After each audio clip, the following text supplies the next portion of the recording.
I was just a nobody, another face in the crowd. But with just $10,000, I brought the book's biggest, most unhinged villain home with me. All because she was now a paraplegic. Her legs were completely useless, destined for death. Yet instead, she was brought home by me and forced to become my homemaker. Her eyes dark with obsession, she picked up a chef's knife and smirked. "Hey, little fishy. Guess what I'm doing to you today? Should I steam you, or pan-sear you with scallions? You get to pick." Later, when the story's main hero and heroine showed up at our door, she was scowling as she washed a fat cat I had just brought home. "All you do all day is bring home strays, and in the end, I'm the one who has to take care of them. What are you two here for? Since you're here, don't just stand around. Go do my husband's laundry." As my shift was ending, a loud argument suddenly erupted from one of the patient rooms. This sort of thing was all too common at the hospital in Chicago. I even had my usual calming speech ready for the family, but before I could even open my mouth after entering the room, a wheelchair was shoved hard into me, nearly knocking me over. I hadn't even regained my balance when a shrill voice cut through the air. "Whoever wants this cripple can have her, because I'm sure as hell not paying her medical bills. If you have to, just wheel her outside and let her die." The woman in the wheelchair kept her head down, showing no reaction to the cruel words. If it weren't for the slight rise and fall of her chest, I would have thought she was already dead. The head nurse stood by, looking helpless, trying to placate the shouting woman, only to receive a death glare for her efforts. Then she shoved past all of us and spat viciously at the silent woman in the wheelchair. Ugh, if I were you, I'd have killed myself already instead of being a burden to everyone. The woman took the spit to her face without flinching, still and silent as a statue. I quickly pulled out a tissue, stepped forward to carefully clean the filth from her hair, and took the chance to get a clear look at her face. She was a beautiful woman with skin so pale it was almost translucent, now shrouded in a veil of gloom that gave her a unique, haunting beauty. I was so captivated by her beauty that I just stared for a moment, then finally turned blushing to ask the head nurse, "What's her story?" The head nurse sighed wearily. "Car accident, nerve damage. She's paralyzed from the waist down, and no one's looking after her. She owes almost $10,000 in medical bills, and her aunt refuses to pay. Our hands are tied." I looked at the woman in the wheelchair, an idea forming in my mind. I pulled out my phone, checked my bank balance, and made a decision. I turned to her aunt. "You don't want her, right? In that case, I'll take her." The head nurse was shocked. "Liam, you can't be serious." I just grinned. "It's fine, I've got enough." He looked at me, his eyes filled with disapproval. "Liam, there are so many patients in the world. You can't pay the bills for all of them. You just graduated. You need to take care of yourself first." The woman in the wheelchair stirred at his words. I just gave a confident toss of my head. "Don't worry, man. I know what I'm doing, just this one." Her aunt heard me and snorted. "Never seen anyone so eager to take in a cripple. If you want to be a saint, be my guest. Just take her and never bother me again." With that, she turned and stormed off, practically running away before I could change my mind and hand the burden back to her. Looking at the woman in the wheelchair, I couldn't help but feel a wave of emotion. For the 20-odd years since I'd been reborn into the world of this book, I had lived diligently as a background character, carefully avoiding any plot points involving the hero and heroine. Yet here I was, having just picked up the story's main villain, the once untouchable, prideful queen of the Sterling family, now brought home by me for a mere $10,000. When we got back to my small apartment, she still wouldn't speak to me. The only sound was my own one-sided conversation. "What's your name? How old are you? Are you hungry? I can make you something to eat." She didn't answer, just stared down at her own lifeless legs without moving. Seeing this, I had no choice but to step forward and gently lift her chin, looking into her dull, clouded eyes and asking, enunciating every word, "Are you hungry?" She seemed shocked that I would do that.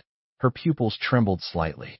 After a moment, she finally answered, "Zara, 27. Her voice was raspy, like a rusted gear, as if she hadn't spoken in ages. It took me a second to realize she was answering my earlier questions, but she still hadn't told me what she wanted to eat. "Okay, Zara, if you're not going to tell me, I'll just make something I like. By the way, my name is Liam. I'm 2 years younger than you." I used last night's leftovers to whip up a big pan of egg fried rice, dished it into 2 bowls, and offered one to her. Zara didn't even lift a finger, just turned her head away. She wouldn't take it, so I just held it there. I don't know how much time passed, but my hand was shaking so badly I could barely hold the bowl when she finally reached out, took it, and set it on the table. But she still wouldn't eat, just sat there silently with her head down. I was starting to get angry too. Who are you trying to spite? Are you a child? Fine, you don't want to eat, then I won't eat either. We can starve together. She snapped her head up, shot me a quick glance, and then looked down again. In that one look, I saw confusion, shock, and surprise, but not a shred of trust. I meant what I said. I dragged my exhausted body, sore from 2 days of overtime, and sat with her deep into the night. Just as my stomach started to churn with acid, the statue before me finally moved. She licked her chapped lips and spoke in that same hoarse voice. Can you get me a glass of water?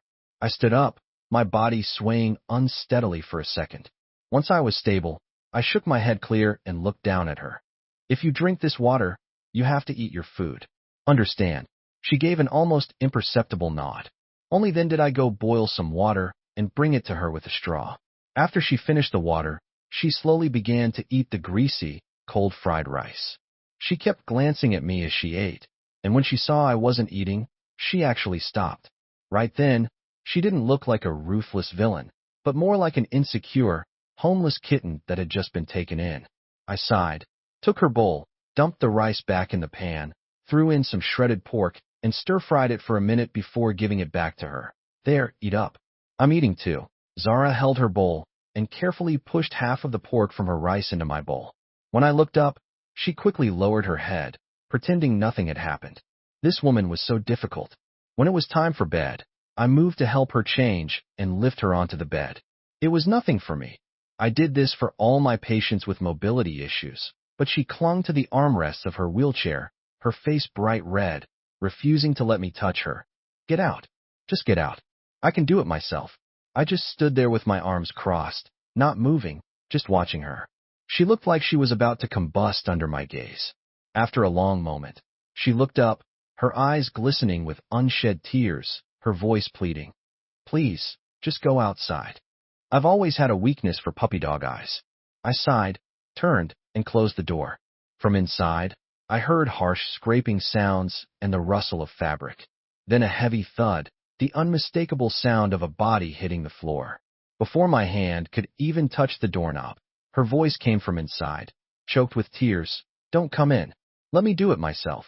Hearing that, I had to back away from the door, but I listened intently to every sound from within. After what felt like an eternity, she finally called out in a strained voice. Okay, you can come in now. The moment I opened the door, I saw the chaos. Clothes were strewn everywhere, and the wheelchair was tipped over on its side. Zara was curled into a ball on my small bed, her bare back covered in a sheen of cold sweat, trembling uncontrollably. I didn't say a word. I just walked over, pulled the covers over her, and then turned to tidy up the room. What do you want to eat tomorrow? I can pick up groceries on my way home. She didn't answer, and I didn't press her. Every newly disabled patient goes through this. She needed time to accept her new reality, to get used to the idea of needing help. I understood what she was going through, but I also knew this wasn't a novel. Real life doesn't give you endless time to be fragile. I gave her 3 more days tops. After that, she had to start pulling herself together one way or another. After cleaning up the mess, I spent the night on the floor. I woke up late the next morning. Thank God it was my day off, or I would have been in deep trouble. There was a blanket over me that hadn't been there before. Zara must have put it there. She was still in the same position as last night. I calmly rolled her over. She was all skin and bones from not eating properly and being sick for so long. I lifted her easily, ignoring her struggles, as I carried her to the bathroom. Are you going to do this yourself, or do you want my help? She stared at the toilet, her face burning red and the veins on her hands standing out, unable to speak.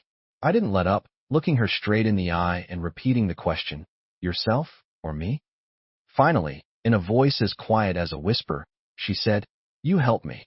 I can't do it alone. I didn't wait for her to finish, just pulled down her pants.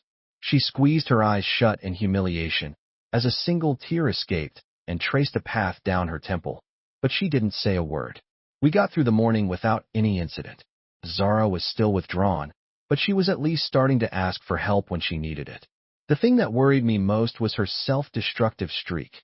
More than once, I caught her secretly holding a small knife to her own throat, only to be interrupted by me just as she seemed to gather her resolve. I kept finding the knife, no matter how she hid it. Last time, it fell out of a pile of laundry. I calmly tossed the knife in the trash, and that's when Zara finally broke. Don't I even have the right to die anymore? The veins stood out on her neck as she screamed, her voice cracking with anguish, until she was just leaning weakly in her chair, gasping for air. Seeing her like that, my heart softened for a moment, but I quickly hardened it again. Zara, I paid $10,000 for your life. You don't have the right to throw it away. Suicide, self-harm, giving up, besides things that only hurt the people who care about you and make your enemies happy. What else is there?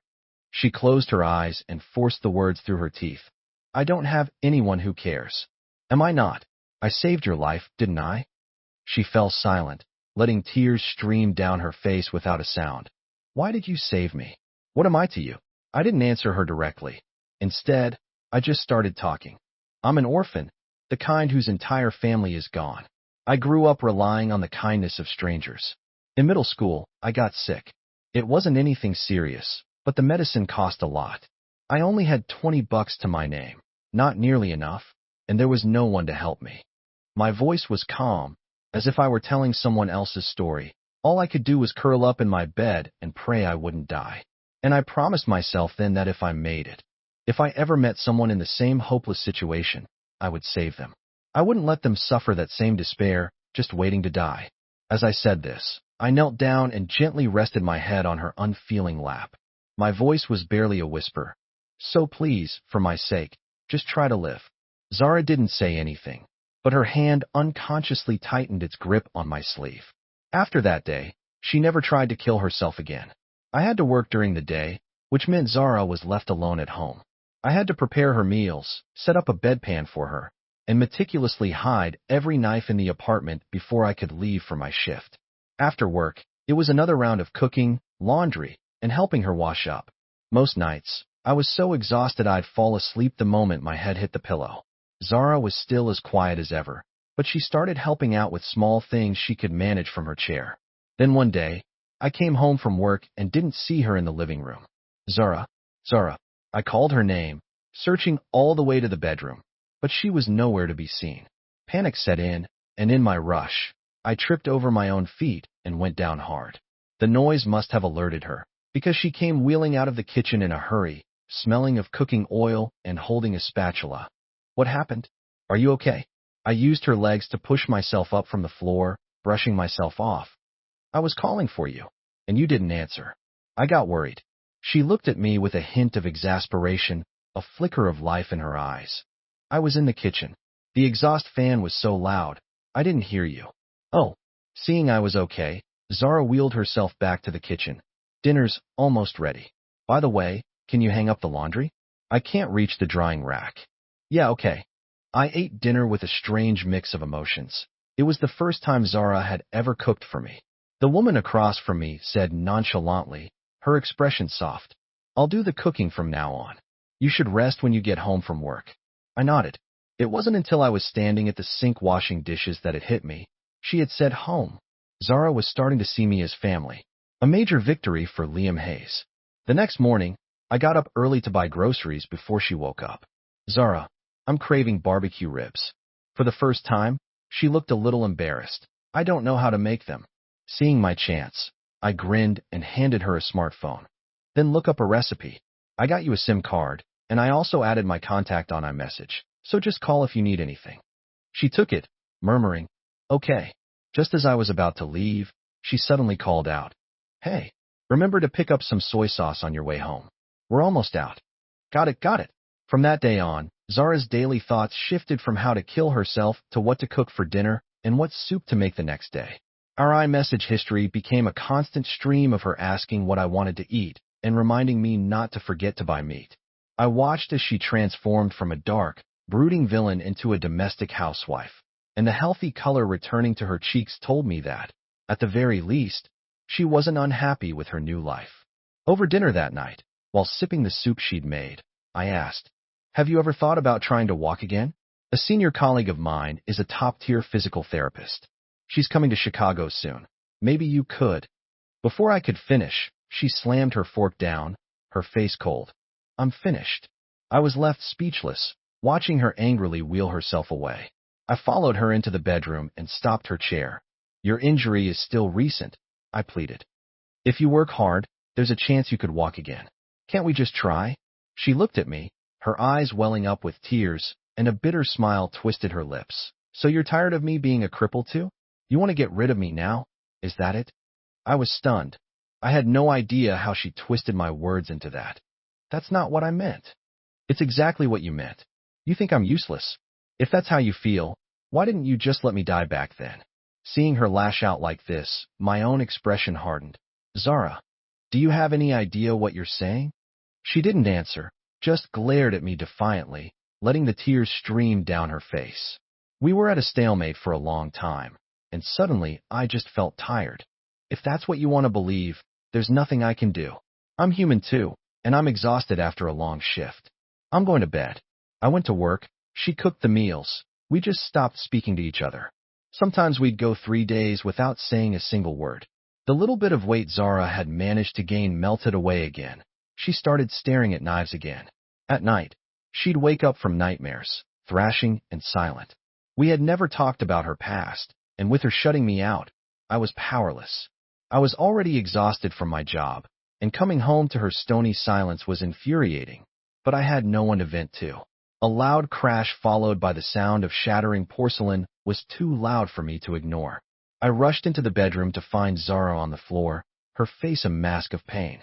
Shattered plates and bowls lay around her, and a shard of ceramic had cut her cheek. My head started to throb as I helped her up. She suddenly threw her arms around me and held on tight. Zara clung to me with all her strength, pinning me in place. What is this? Weren't you just giving me the silent treatment? My tone was harsh, but Zara's eyes filled with tears. For a master villain, she sure could cry a lot. She leaned against me, her voice softening. Don't leave me. I'll be good. When did I ever say I was going to leave you?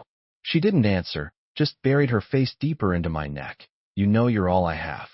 It was true. We only had each other. An orphan reborn into a world not my own, and a disabled villain cast out by everyone she knew. In this world, who else could we possibly rely on? At that thought, my stone-cold heart melted. I patted her on the back as we both tumbled onto the bed. It's okay. I'm not leaving you. She nodded meekly and fell asleep in my arms, her grip so tight I couldn't have pried her off if I tried. For someone so thin, she was surprisingly strong. After we cleared the air, her mood improved dramatically. Her eyes dark with obsession, she picked up a chef's knife and smirked. Hey, little fishy. Guess what I'm doing to you today? Should I steam you, or pan-sear you with scallions? You get to pick. I put on a high-pitched voice from the living room. Ooh, I want to be pan-seared with scallions. It would be delicious with a side of fish tacos. Zara looked up at me with a long-suffering sigh and brought the knife down cleanly, chopping off the fish's head. In the original story, the dark villain Zara had killed the hero's mother. After her accident, she was supposed to be used as a human shield by the hero, dying to atone for her crimes. But now here she was, wearing an apron and staring coldly at the meat I'd brought home. This isn't even fresh, you know that. I rubbed my nose sheepishly. I got held up at work. Zara sneered. Held up at work? Or was that stray cat just too cute to leave alone? You saw that. Luna did. She didn't say a word, just produced a pair of binoculars I'd bought years ago and pointed them out the window, which had a perfect view of my walk home. My guilty smile widened. She gave a cold smirk and announced, You can forget about having barbecue ribs for the rest of the week. I immediately started whining dramatically. No, please. Zara, you're the best. Don't make me break up with my beloved ribs. She shot me a cold look, huffed, and then brought out a plate of sweet and sour pork. Okay, I can break up with barbecue ribs. Sweet and sour pork, will you marry me? My mood shifted on a dime. Zara watched me with an amused expression, her once dead eyes now sparkling with life. By the window, the little plant I'd brought home had quietly sprouted a new leaf, swaying gently in the breeze, felt like life itself. A torrential downpour started just as I was getting off my night shift. I stood at the hospital entrance, staring worriedly at the sheets of rain. I couldn't get a cab, and there was no way I could ride my scooter home in this. Just as I was debating making a run for it, a car horn beeped. I looked up to see one of the doctors from my department waving at me from her car. She yelled, "Liam, get in. I'll give you a ride." "Thanks." I threw my bag over my head and dashed through the rain, and she pulled me into the passenger seat. "Man, this rain is insane. I don't know how I would have gotten home without you." "No problem, we're colleagues." When we got to my building, I invited her up for a bit. We were laughing and talking as we walked up the stairs, but before I could even get my keys out, the apartment door swung open. Zara was standing there, her face etched with worry, but the moment she saw my colleague beside me, her expression turned to ice. She blocked the doorway, her voice dangerously low. "Who is she?" My colleague just smiled and scratched her head, holding out a hand. "Hi, I'm one of Liam's coworkers. My name is—" "I wasn't asking you." Her sudden outburst startled both me and my colleague. "What's wrong with you?" If she hadn't given me a ride, I'd be completely soaked right now. Hearing me defend her, the fury seemed to drain out of Zara in an instant, leaving her looking deflated. She gave me one long, deep look, her shoulders slumping, before turning her wheelchair around and disappearing into the bedroom. I could have sworn I saw the glint of tears in her eyes. My colleague gave a wry smile. "Liam, I think she might have gotten the wrong idea." I stared after her with a complicated feeling in my chest, then mumbled an apology to my colleague and saw her out. I went back inside quietly, only to find the bedroom door was locked. "Zara, what's wrong? Open the door." There was complete silence from the other side, as if the room was empty. I kept knocking patiently, but eventually I started to feel frustrated myself. "Zara, I'm hungry." The words were barely out of my mouth when the lock clicked and the door opened. Zara wheeled past me into the kitchen without a word, her head down. She came back with a steaming bowl of ribs and set a place for me at the table. After doing all that, she just went over to the window and stared at the little plant. "Aren't you going to eat?" She didn't say anything. It felt like we were right back where we started, the day I first brought her home, me talking nonstop into the silence and her lost in her own world. Am I really that useless? I had talked myself hoarse when she finally spoke, her voice quiet. It was as if she wasn't even talking to me, just thinking out loud. I frowned at her, confused. "Why would you say that? You're amazing. You're a great cook, you keep the laundry clean, and this apartment is always spotless." She gave a bitter laugh and looked up at me. "Liam, I can't pick you up when it's pouring rain. I can't even bring you an umbrella. All I can do is sit here and pray that you're safe. All I can do is try not to be a burden. When I saw someone bringing you home, I should have been happy that you didn't have to walk in the rain. But instead, I was just so angry, so frustrated. Why am I so powerless? I can't do anything for you, Liam. I hate being this useless. If I could, I would keep you all to myself. Make it so you only ever see me, only ever need me. Not like this. Not as a cripple who can only cook and do laundry." Half her face was lost in shadow, her expression unreadable. A sudden flash of lightning illuminated her features. Her face was pale and severe, her eyes burning with a possessive madness. It was in that moment I finally understood why the author of the novel had described her as dangerously obsessive. I had been treating her like a stray kitten, forgetting she was actually a tiger, just one with broken legs. And a tiger is always a tiger. In the suffocating silence, she wheeled herself over to me and seized my hand. "Liam, can you still accept me like this?" Every dark description of her from the novel suddenly became real. She stared at me without blinking, like a predator eyeing its prey. Her stare sent a chill down my spine, and I broke out in a cold sweat. I managed to say, my voice strained, "Of course I can. We're family, always family." She repeated the word, tasting it, then let out a low laugh. "Just family? Liam, how cruel of you. But family is fine. As long as I can have you all to myself, I don't care what you call it." Her intentions were crystal clear, and a shiver of fear went through me. I couldn't tell if she meant what she said, or if it was just some kind of delusion. Maybe living so closely together had created an illusion of love for her. What if it was just a trauma bond, and she was mistaking dependency for love? If that was the case, she would eventually realize her mistake and leave me. A tiger always returns to the jungle, and a rabbit like me could either become her dinner or stay far, far away. I forced a smile, trying to hide my panic. Of course we'll always be there for each other. She stared at me, a slow, cold smile spreading across her lips. Liam, you will be mine. The feeling of being targeted by a predator was unnerving. I mumbled some excuse and retreated to my room. By the time my heart rate finally returned to normal, I was covered in sweat. Zara, however, was perfectly calm. After she was in bed, she asked, "Do you want to sleep on the bed tonight? The floor is probably damp from the rain." I hesitated for a moment, but then I nodded. There was no other reason. I was attracted to her. Zara took off her shirt, revealing her pale skin. She leaned against me slightly and asked, "Is this okay? Are you comfortable?" Faced with such an ambiguous question, I could only nod without saying anything. As I was drifting off to sleep, I heard a whisper from behind me, as light as a sigh. "Liam, you feel the same way I do, don't you? It's okay. From the day you brought me home, I've belonged to you. I'll wait for you." In the days that followed, we kept our distance, or rather, I kept my distance from her. It wasn't that I was being conceited. Zara had simply stopped hiding it. She'd find excuses to touch my hand, her gaze so intense it felt like she was going to eat me alive. At times like these, I was glad she was in a wheelchair, otherwise, I'd be a goner. We managed to get through the next few days without incident. Then one evening, when I came home from work, the apartment was pitch black. My phone was dead, so I had to feel my way through the darkness, searching for the light switch. I found it and flipped it a few times, but nothing happened. A voice suddenly spoke out of the darkness, making me jump. "The power's out. Stop trying." Then a cool hand took mine. In the faint moonlight filtering through the window, I could just make out Zara's silhouette. My heart settled a bit as she led me into the bedroom. A few candles were lit in the bedroom, casting a soft, flickering glow. The candlelight softened the usually harsh lines of Zara's face.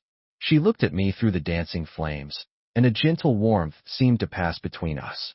I felt a little awkward and tried to look away, but she gently guided my face back, forcing me to meet her intense gaze. "Liam, it's your birthday today." I was surprised. It dawned on me that it was already October. I'd been so busy I'd completely forgotten. "How did you know?" "I never told you." She smiled softly. "I saw it on your driver's license when I was doing your laundry. I don't have any money or anything to give you, so I baked you a cake. I'll go get it." A warmth spread through my chest. "Okay."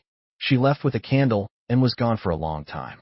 Confused, I felt my way out of the room and nearly tripped over something on the floor.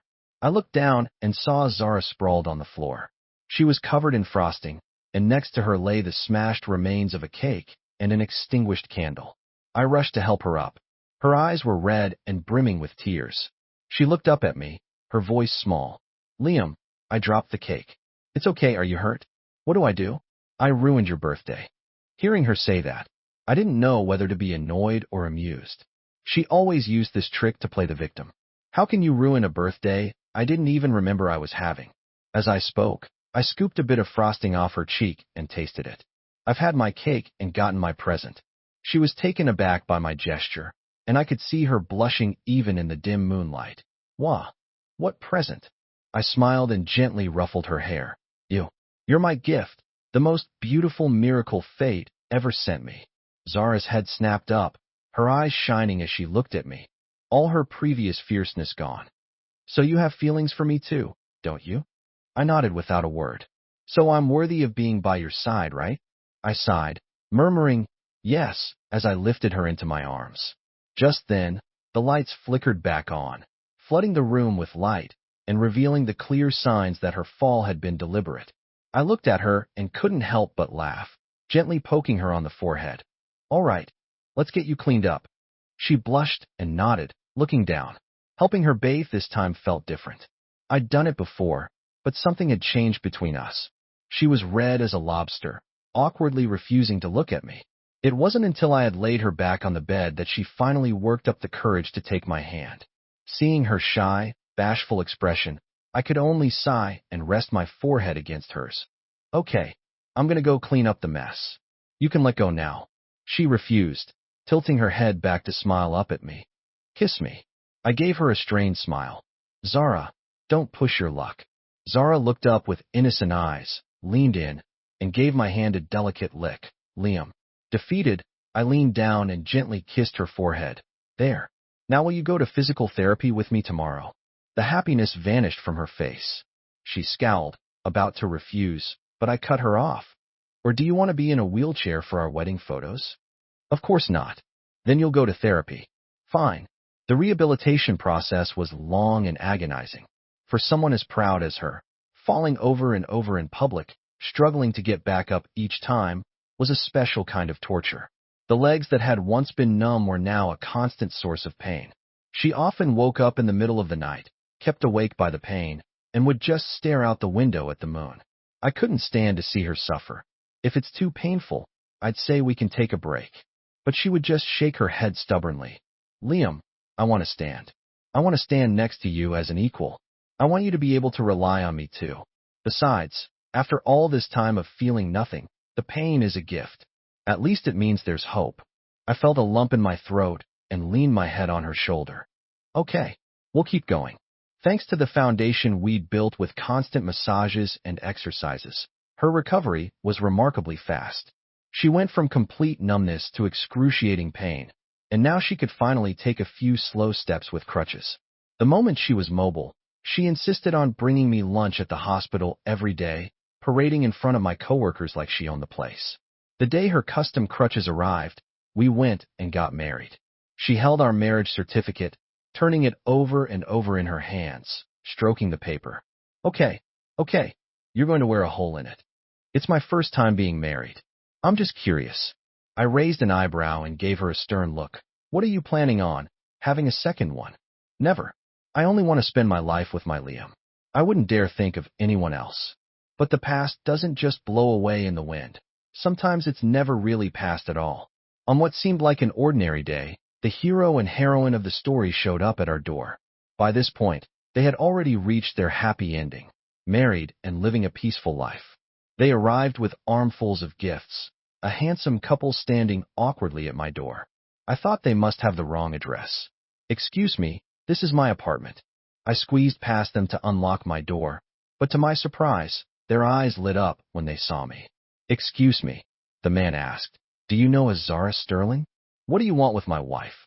Hearing Zara's name, I immediately became guarded, pulling my hand back from the door and tightening my grip on the key. I knew Zara's past was complicated, but things had been so quiet lately I'd started to think we'd left it all behind. I never expected it to show up on our doorstep. I'm her sister. My name is Amelia Sterling. The woman's voice was barely a whisper, as if admitting she was Zara's sister took every ounce of her strength. The moment she said her name, I remembered who she was. The heroine of the original story, the illegitimate half-sister who had ultimately been Zara's downfall. Which meant the man next to her had to be the hero, Lucas Carter, another ruthless character, if I remembered correctly. I felt a knot in my stomach, unsure if I should let them in. Before I could decide, the door swung open. Zara stood there, scowling, splashed with water. From deeper in the apartment, I could hear the pitiful yowling of a cat. It looked like she'd been trying to give a bath to the fat stray I'd brought home yesterday. All you do all day is bring home strays, and in the end, I'm the one who has to take care of them. She snapped at me, then turned to the two strangers. What are you two here for? Since you're here, don't just stand around. Go do my husband's laundry. Amelia gave Zara an awkward smile, ignoring her rude comment as she and Lucas stepped inside with their gifts. The two of them sat awkwardly on my small sofa. No, please don't trouble yourself. We don't need any oranges. Really, we can get it ourselves.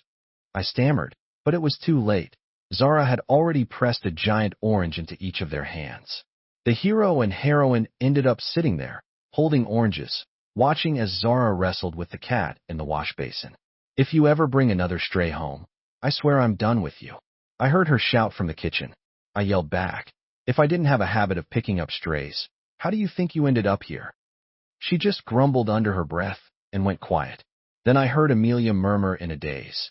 Is that really Zara? Am I dreaming? Lucas looked just as astounded, nodding slowly. Maybe. I think so. Probably. When Zara was finished with the cat, she swaggered over, snatched the peeled orange out of Amelia's hand, split half for me, and ate the other half herself.